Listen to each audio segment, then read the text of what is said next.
And turning now to the Trump presidency, before the president landed in South Florida, CBS 4's Jim DeFede spoke to John Pence, a senior advisor for the Trump campaign, and he is the nephew of Vice President Mike Pence. Although the president was here to discuss Venezuela, Jim asked Pence why the president was not here to discuss the rising number of coronavirus cases in Florida, a question Pence never really answered.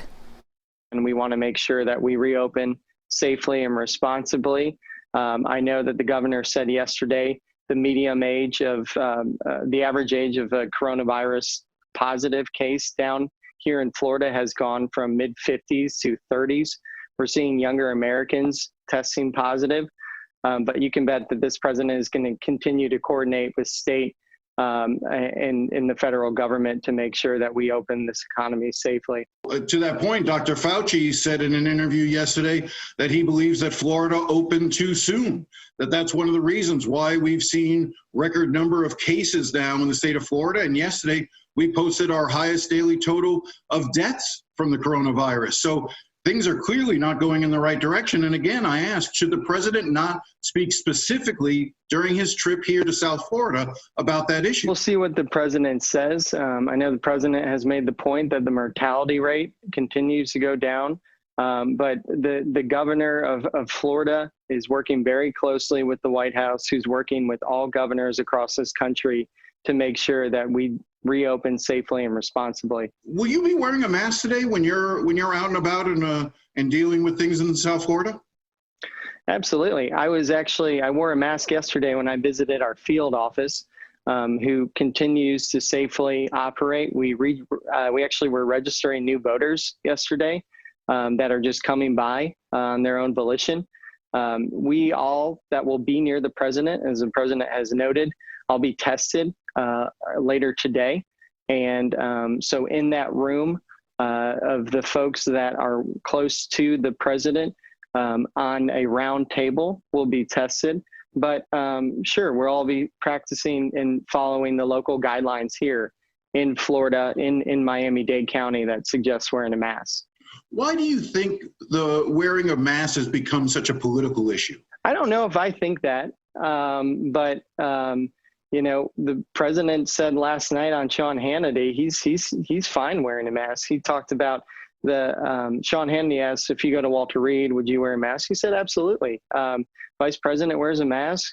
People wear a mask, but there's also, you know, what applies in Montana necessarily isn't the same guidance that applies here in Miami.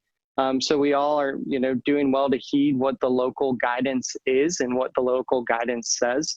And, you know, you wear a mask if that's appropriate and if that's what local officials are calling for. The president's policy towards Venezuela, he says he's opposed to Nicolas Maduro and supports Guaido.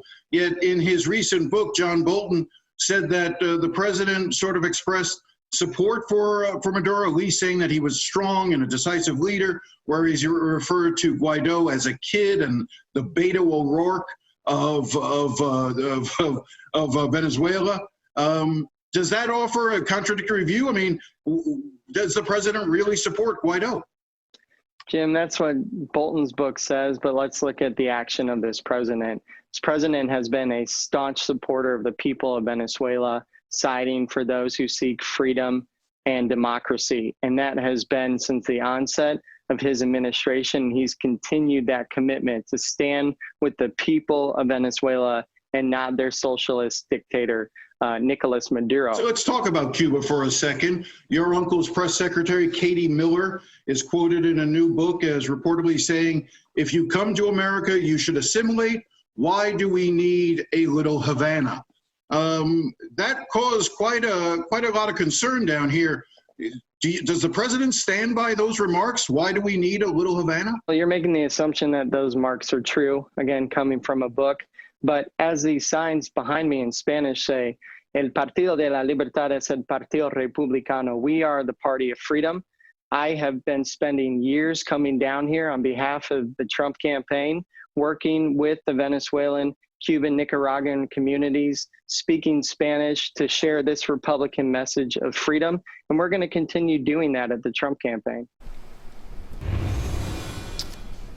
All right, from that, Jim DeFede joining us live. Jim, he touched on a lot of points, but obviously COVID-19 was not at the top of the president's purpose for being here. So what was the point of him coming?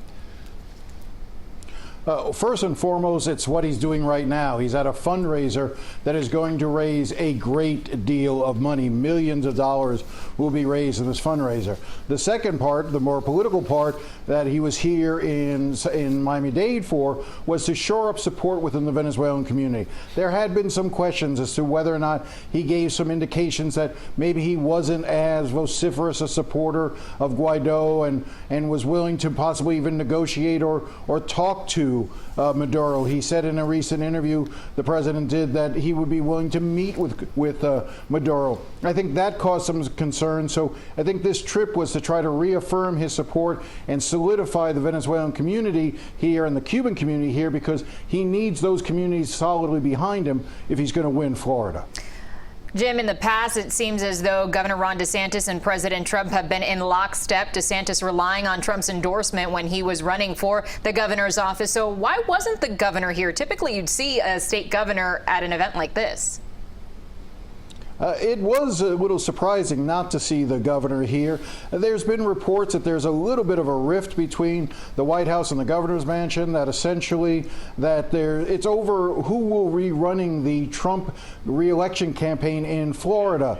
The president has installed a woman, Susie Wiles, a longtime well-known political operative in Florida. She does not get along with the governor. The governor forced her out of the Republican Party leadership here in Florida after he became governor, and there were reports that he resents the fact that the president has moved Susie Wiles back into that position. So, you know, is there a little bit of that? The governor has been critical of the president on hiring Susie Wiles. So I think there could be a little bit of tension there.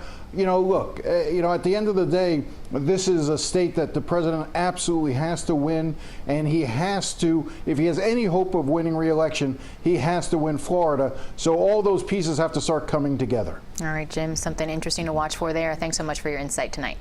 Thanks, Jim.